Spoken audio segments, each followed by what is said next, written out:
Hey everyone, and welcome back to this week's episode of the Intentional Life Podcast. I am AJ Selby, and this is my wife, Amy Selby. And this is where we talk about the questions that you send in. We talk about life, relationships, marriage, dating, work, purpose, vision, calling, whatever it is that you want to talk about. Amy and I are both actually certified life coaches. And we love working with people one-on-one. And when we don't do that, we like talking with you guys. So we enjoy talking one-on-one. We really enjoy working with couples, especially those that are newly married or engaged. We love doing premarital counseling and things like that. And so, we have found that so often the things that feel overwhelming in life, that when you apply just an extra layer of intentionality to that area, whether it's your marriage, your finances, your work, whatever it is that you're personally going through, that layer of intentionality helps alleviate that stress, that pressure, that feeling of being overwhelmed, and just helps you feel more successful and get more traction. You good? Mm-hmm. Wonderful. Well, what's our question today, baby? Okay. Today's question, we grouped two questions together. The first one wasn't even a question. Somebody just gave us a topic. They literally just put forgiveness with 2 exclamation points behind it. Nice. And then somebody actually said, what does forgiveness look like, especially when they won't say they're sorry? Ooh. So this is a heavier topic. Yeah. But it's a good one. It is a good one. Yeah. So I know that this is one that you've been thinking about, not because I did something that needed forgiveness, but I know this topic came up when this person sent the question, and we've talked about it a little bit. But what first comes to mind for you? What are you thinking about? I mean, I think there's so much that can be said about forgiveness. And it is a heavier topic, obviously, because of something was done that is needing like forgiveness. So automatically it's a heavier topic. So, but yeah, there's a lot that can be said about it. There's a lot that from a Christian standpoint, there's so much that the Bible has to say about it, that Jesus himself said about forgiveness. And that's the approach that I'm definitely going to be taking, because as a Christian, as a believer and follower of Jesus, that's the only way I can look at forgiveness. And walking that out is how Jesus said to walk that out. Yeah. So yeah, I mean, when I read this question earlier, I mean, earlier this week, there's so much that so many scriptures flood my mind, and I'm not the best when it comes to remembering references. I might remember the book that it's in, but I'm not super great at remembering references, so forgive me there. But just so many things that just flood my mind, and then also just experiences, obviously life experience, and things that I've had to learn to walk out. And I mean, obviously we're all still learning it. It's not like, oh, I figured it out. Like, no, I think each time I'm come up against something that's like, oh, okay, now I need to extend forgiveness or ask for forgiveness. There's a new level of like learning that goes with that. I think the first thing I would say is, I mean, the specific question was, what does it look like, especially when somebody else won't say they're sorry? So clearly, I don't know if this person is walking through that situation where something has been done to them or said or whatever, and the person's just not showing any remorse or, repentant at all. I don't know if they're actually walking through that, or it's just like something that they are seeing someone else walk through or what. But as a follower of Jesus, and sometimes this might sound a little harsh to say, but it's just, from what I see in Scripture, this is what I see to be true. As a follower of Jesus, I don't have the option not to forgive. Yeah. Do I have free will? Yes, as a human being, I have free will. But when I surrender my life to Jesus and I say, I am going to walk the way you have said I should walk, I give up my option to not forgive. Yeah. I give that up if I say, I want to be like Jesus. I want to be obedient to, wow, I'm sorry, I keep hitting this microphone. When I say, I want to be like you, Jesus, I want to be led by you, I want my life to look like you, that's me giving up, yielding my right to withhold forgiveness. I no longer have that right because Jesus says, as I have forgiven you, you now need to forgive. And there's so many different times throughout the Gospels that Jesus specifically gives examples. He gives parables, or the disciples are specifically asking him, how many times do we forgive people? And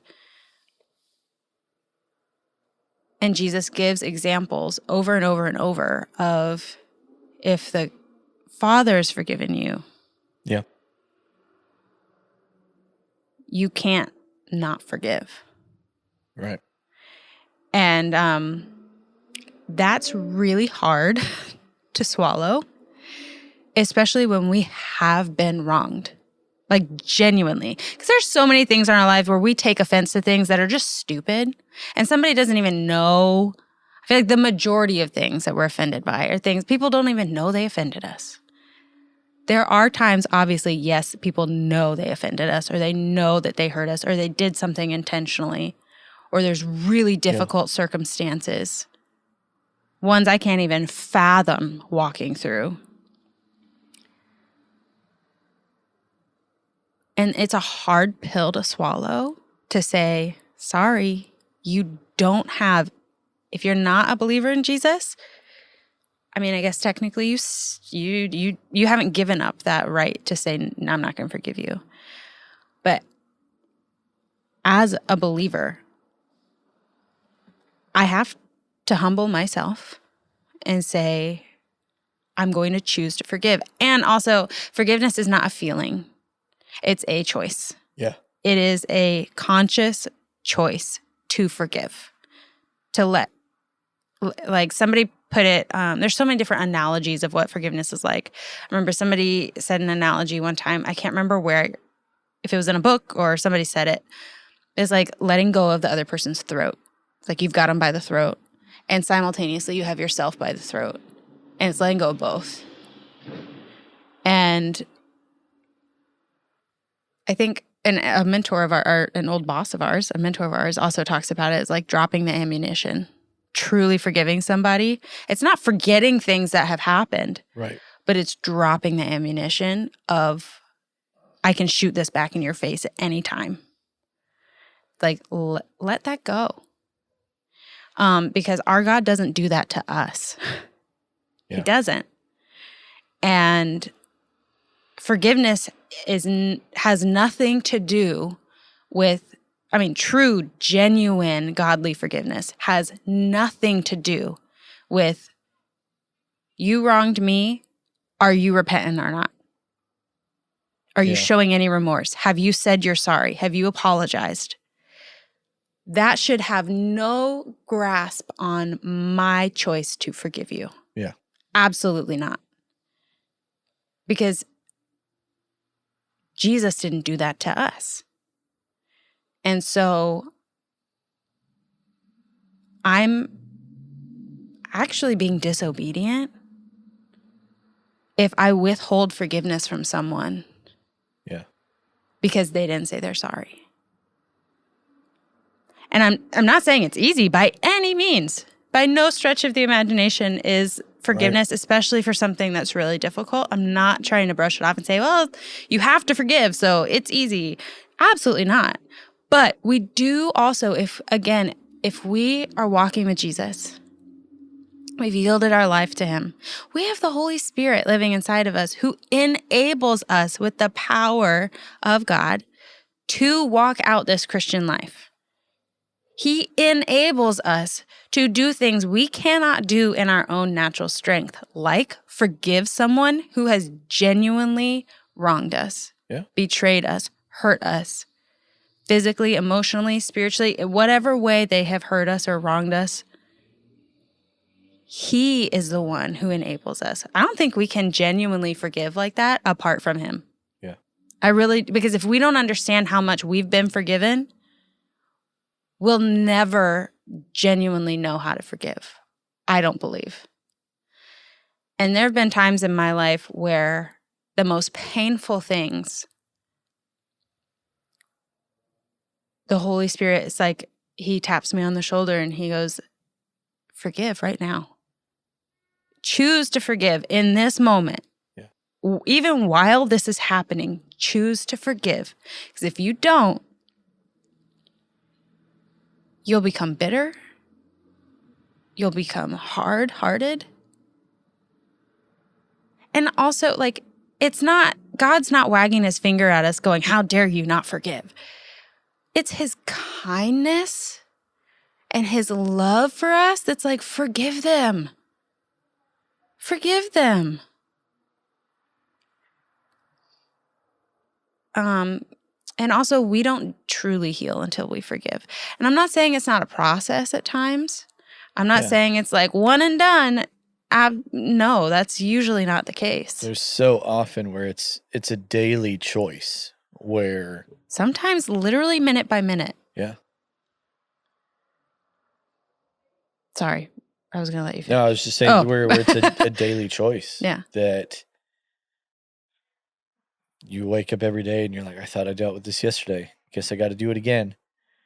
Mm-hmm. And yeah, another analogy I've heard about forgiveness and about, extending forgiveness is that choosing to not forgive is like waking up every day and drinking a bottle of poison and expecting the other person to die. Yeah, I've heard that one too.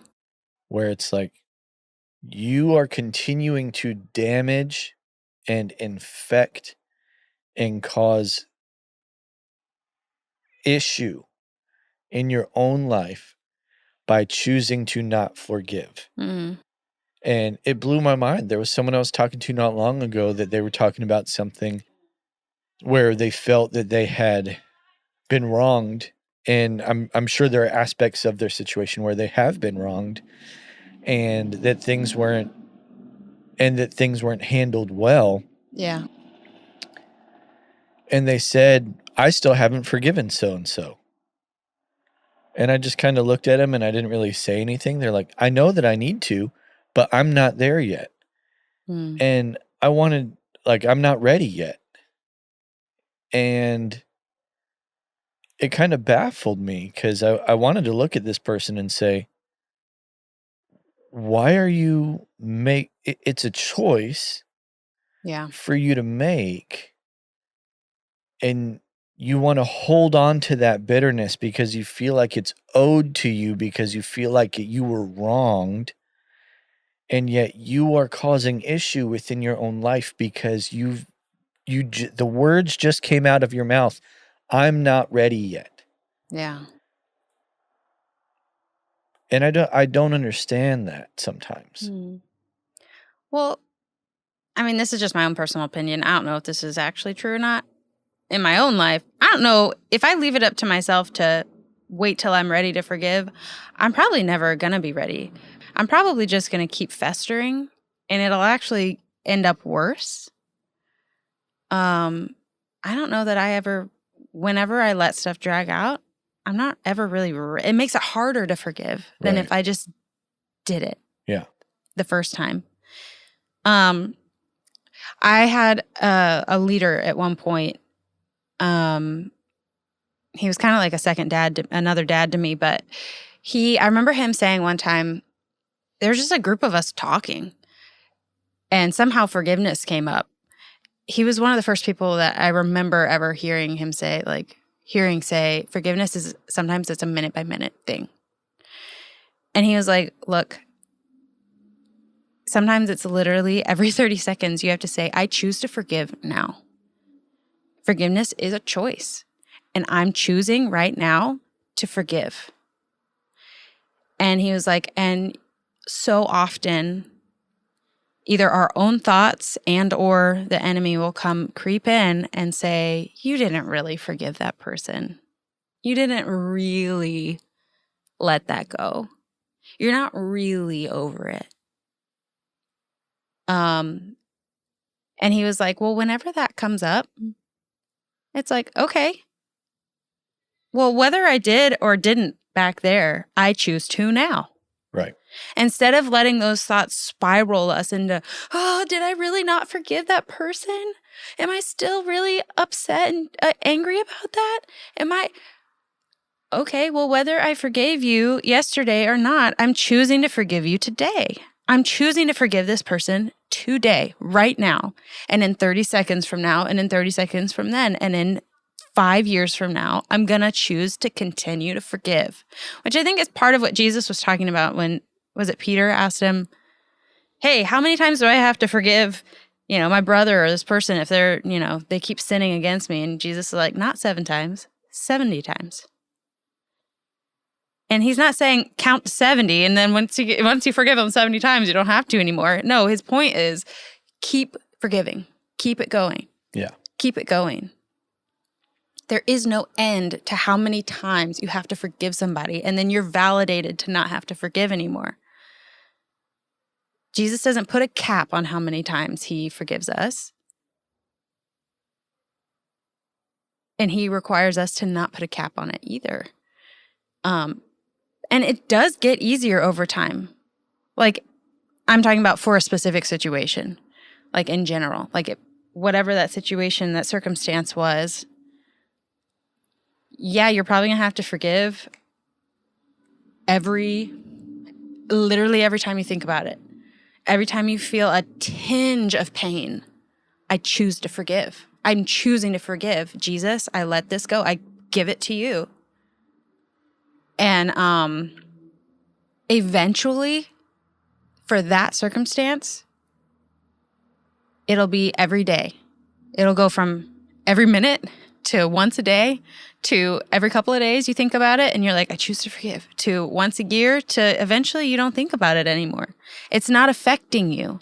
It's not, you'll think about it, but you don't have that tinge of pain. You don't have that tinge of like, oh, that still hurts. Like eventually you get to the point where you're like, I really have forgiven them. Like, I feel compassion for that person. I don't feel anger toward them. Yeah. I heard John Bevere talk about forgiveness one time, and he was giving an example from his actual life with somebody who'd been a friend or something. And I think he was talking about the Lord had put on his heart. It was either like the bless those that curse you or pray for your enemies. One of those. I can't remember. Or like the Lord just told him, like, pray, bless the guy who offended you or hurt you or whatever. So he's like, fine. So he was like, so I was doing it. I forget how long that he said he did that. And he's like, Lord, I've been blessing this guy. I've been praying for him like every day for, it was like months or something. I don't remember. And he's like, and I still don't feel like I've forgiven him. And the Lord's like, yeah, you haven't forgiven this guy. You're still angry at him. You're still bitter, and you're not praying for him out of my heart. You're praying what you want to pray. You're not praying what I want you to pray for him. You're not genuinely blessing him. You're asking me to do for him what you think should justify, like, the justice you think he needs. Yeah. And it, like, broke him in the best way and, like, made him realize, oh, God, I'm sorry. I haven't been actually walking in forgiveness toward this guy. And I forget like the whole process of how it all worked out and everything. But through that, the Lord taught John how to genuinely pray for someone who had hurt him, who had really hurt him. And where he said it took a while, it took time, but eventually he was able to genuinely pray, Lord, bless him and his family, like that they would flourish, like bless their finances, like genuine desire for this man and his family to flourish and to be blessed. And the Lord had to rebuke him that he wasn't actually doing it out of forgiveness. He was, quote unquote, blessing this guy out of bitterness and out of obligation. Oh, I have to. But I love that example because it is a learning process with the Lord. And sometimes it does take time. It can be a process, but it's not a process of, well, I'm not going to forgive until I'm ready. It's forgiveness may not be full and complete for a while, but I'm choosing to start today in the middle of the deepest part of that hurt. Yeah. I'm choosing it right now. And that's hard. And we will not be able to do it without leaning on the Holy Spirit in us. And it's like, if I don't have the heart to forgive them, Jesus, give it to me. Yeah. Give me your heart for this person. Give me your compassion for them because I don't have it. And it's taking everything in me to ask for it, but give it to me. Yeah. That's hard, but that's what we're called to as believers. Yeah. Absolutely.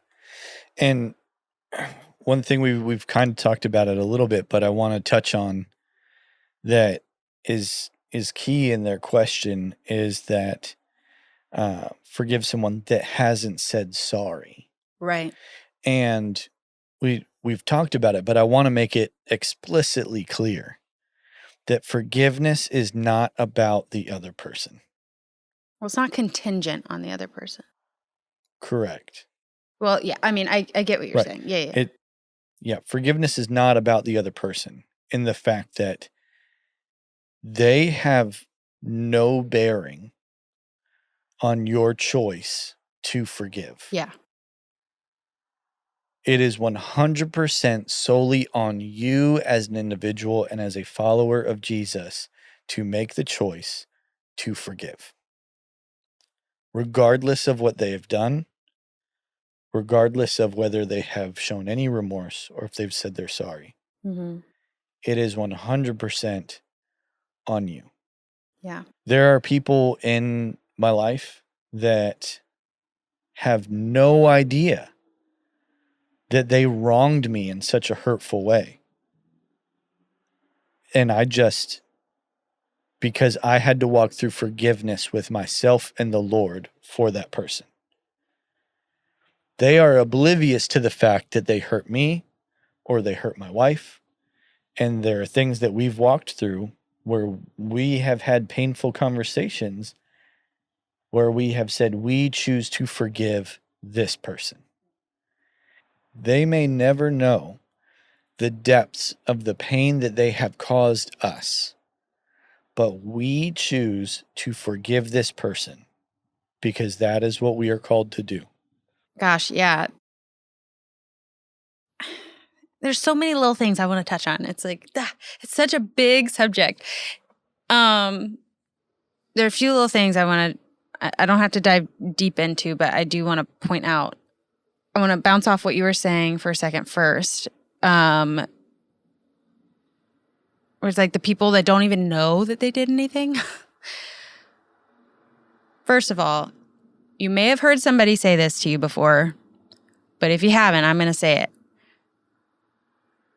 Do not go to somebody who doesn't know they've offended you and say, hey, I've been holding unforgiveness against you, and I just want you to know that I forgive you. Don't do that because they don't even know what they did. If it's something that somebody did that was actually offensive, like they said something to you or that something that was outright hurtful. Mm-hmm. Like, that's when the person's probably aware that they did something they shouldn't have done. They said something, they did something they shouldn't have done. That's when it's like, okay, that's okay to go to that person and say, hey, can we talk? I forgive you. I love you. Can we talk? Just don't go to somebody and tell them that you forgive them and that you've been holding stuff against them for something they don't even know they did. Because they're going to be like, what? I didn't even... Something that was just a misunderstanding in communication, or somebody told you that this person did this or said this and they got the story wrong, and like, just stay out of that. Just between you and Jesus, work on that and leave that person be, you know? But yes, when it is like something that was a genuine, like, happened, they know even if they're unwilling to apologize, like, that's when maybe you can go to them and talk through that. And real quick before you continue, I was thinking about this as you were saying it. That includes, got to figure out how to say this without sounding like a jerk, but I don't know if there's a way. That includes those of you that choose to take on secondhand offense. No, yeah. When someone has wronged a loved one Mm-hmm. or your friend and someone did something wrong. When your response is anger and frustration and bitterness and is feeding into the cycle of anger, frustration, and bitterness with that individual, that's perpetuating the issue rather than encouraging. You mean like where you're gossiping about it and like feeding into it? Is that what you're talking about? Yeah. Okay, gotcha. Because I'm like, yeah, we naturally feel stuff when somebody's been wronged in our life. Right. But yeah, I see what you're feeding into the hurt. Rather than the bitterness. Rather than being a part of leading towards forgiveness for the individual that was actually wronged. And then for you as the person that you weren't wronged, you're just mad that this happened to somebody.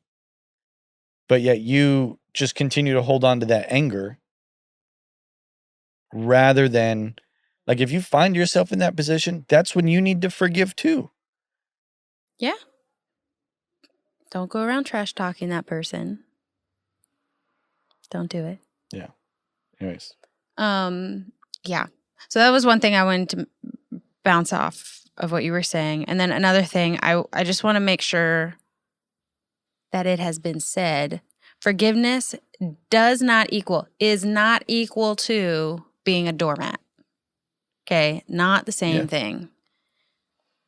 It is not, well, you can just keep hurting me over and over and over, and I'm just going to do nothing about it. I'm going to say nothing about it. I just forgive you, and I'm going to be this sheepish little doormat. That's not even biblical. Like, I don't know where people get the idea. Like, Jesus laid his life down. He wasn't a doormat. There's a difference. Yeah. He didn't let people trample him on the daily. He chose to be obedient to the Father and lay his life down. Like, there's a big difference between those things. And you can forgive someone and they not be in your life anymore. And I'm also not saying just because you have to forgive somebody, you should cancel them. They should be out of your life. Right. Because also that can probably come out of a place of bitterness or just whatever. Yeah. But be wise. Sometimes you may need to seek counsel about what to do with that situation. Does this person need to be in my life? It's especially hard if it's a family member. But you may need to seek counsel on how do I navigate this practically in the everyday function of things. Yeah. But yeah, forgiveness does not mean they get a license to continue to walk all over you or be cruel to you or whatever that looks like. It means you don't hold that against them. You forgive them, continue to forgive them, pray for God's best, pray for God to encounter their heart, to soften their heart. They may not even see what they're doing. And that can be hard to be like, how do they not see that they're cruel? Well, because it's called deception, people. Like sometimes our eyes are literally blinded to how we are acting and speaking, and we don't know we're in the wrong. Genuinely, sometimes we are fully in the wrong and we don't know it. So you can pray that person's eyes would be open, that their ears would be open to what's actually coming out of their mouth, or that they would actually see the cycle that they keep walking in, or whatever it is. But then you can seek counsel or ask the Lord, what are the boundaries I should put in place that are going to be healthy? Yeah. And whether that's the person's completely cut out or there's just some boundary lines, and figuring out what that looks like. And sometimes that may not even be the case. It's like, okay, we can work through this. We're completely restored. Our relationship is stronger than ever. And we're still able to walk in relationship with each other. And we're good. We're whole again. And sometimes that's just not the case because the other person's not willing. So Right. Forgiveness is not contingent on the other person. Restoration is. Yes. So there's also that piece. But anyway, I just wanted to point out, doesn't mean you have to be a doormat. Yeah. I think some people, there's, the phrase forgive and forget, or some people will be kind of snarky. You'll be like, y'all forgive them, but I ain't going to forget. And it's like, to a degree, when that statement is made, it really comes down to like, what's the heart posture? What's the attitude in which you're saying that? Because I've had to walk through that where it's like, I've forgiven this person, but I'm not going to forget what happened because of what happened, I am going to now alter the behavior of how this relationship is ran, which is those boundaries that you're talking about, which is, I'm going to alter either the communication, I'm going to alter the frequency of how we talk, how we visit, how we see each other. And because of, and I think some people will say, well, that's not true forgiveness. And I don't know that that's not the case because I have forgiven that person, but just because I forgive that person, like you're talking about not being a doormat, that does not mean that I have to continually put myself in a position of being hurt. Right. And I want to say, so forgive and forget. I think if the kind of forgetting that I think that's referring to is what I mentioned earlier that someone taught us about dropping the ammunition. Yes. It's like, yeah, I'm not going to literally forget it. But I'm choosing to forget in the sense of I'm dropping the ammunition against them about this. I'm forgetting it in that way. Yeah. I'm letting go of, just that ammunition and that aspect of it. But it doesn't mean you literally cognitively throw it over your shoulder and forget about it, that it ever happened, and you have amnesia. Relational amnesia. No, that's not what we're at. That's not that is not healthy. Yeah. But I think it lends more to dropping ammunition rather than actual forgetting. Yeah. But when people are snarky about it and, well, I'll forgive, but I'm not forget. Girlfriend, you clearly haven't forgiven. You need to do a little more work. Yeah. On that. Yeah. Do you actually want to forgive? Because if you're choosing not to forget in that way, I don't think you actually want to forgive. Yeah. Just because you're cordial around them doesn't mean you forgave them. That's the truth. We live with people every day that we're cordial around, but we're have a chip on our shoulder because they did something or said something that irritated us. It wasn't actually an offense. And we hold it against them. And then in 20 years, we blow up and we're like, I don't know. Anyway, sorry. Yeah. A little tangent. No, I get what you're saying. And I think, this is a topic that we could talk about for a very long time, probably. But there's so much. To wrap it up. We just barely scratched the surface of Yeah. of what that is. To wrap it up, it's make the choice to forgive because it's what we're called to do. Forgiveness is about you and not contingent on the other person's behavior. And if necessary, place boundaries. Mm-hmm. Can I also say something else really quick? Sure. When we say like I'll forgiveness hold is my breath about on you. really quick. Oh, stop it. When we say forgiveness is about you and not the other person, well, you already mentioned like it's in the sense that it's our choice. Correct. It's not based on what they do or don't do, but it's not a selfish thing. Right. True, genuine forgiveness is not selfish. And I just want to say that because I hear people say things like what you were just mentioning. Like, it's about us. It's about, like, drinking the poison and expecting them to die and, like, all that, which is all that's very true. But some people, when I hear them say it, I'm like, there is definitely a selfish motive in that. That's like, well, I don't want to suffer, so I'm going to forgive them. And it's like, no, I don't want you to suffer either. But it's also, like, let go for their sake just as much as for your sake. Right. I just want to put that out there too. Because if you're only doing it for your own self, that's not genuine forgiveness either. Okay, I'm done. Okay. All right, go ahead and wrap it up with a question, babe. Okay, this is another questions for humans card.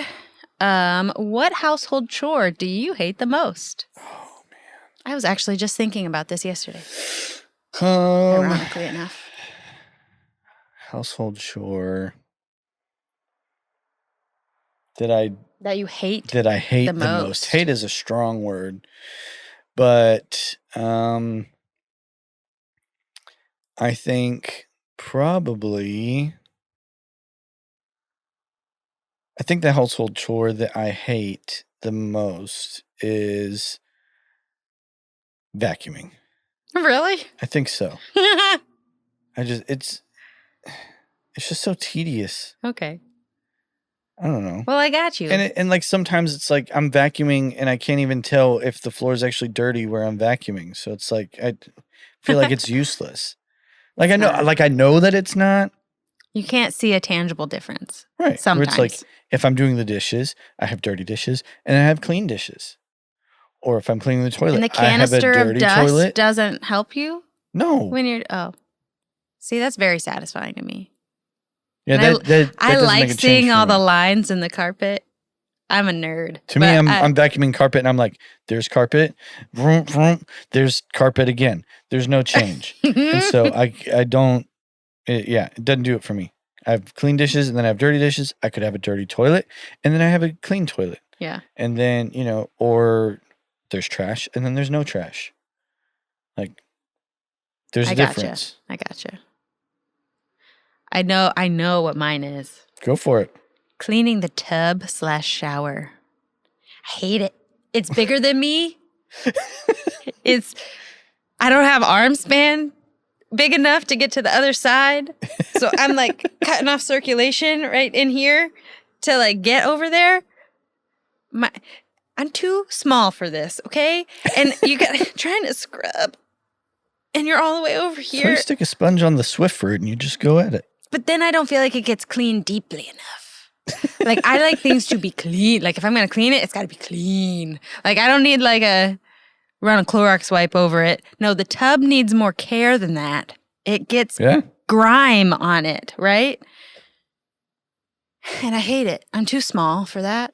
I'm not even, like, a teeny tiny person. I'm, like, 5'6". I'm not super short. But, like, your arms compared to my arms, I can't get over there.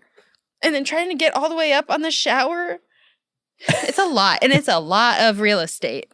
And I hate it. I've always hated that. I will clean the toilet any day over cleaning the tub. Any day. I don't know. It's always bothered me. That's funny. Yeah. The more you know. All right. Well, thank you all so much for joining us on this week's episode of the Intentional Life Podcast.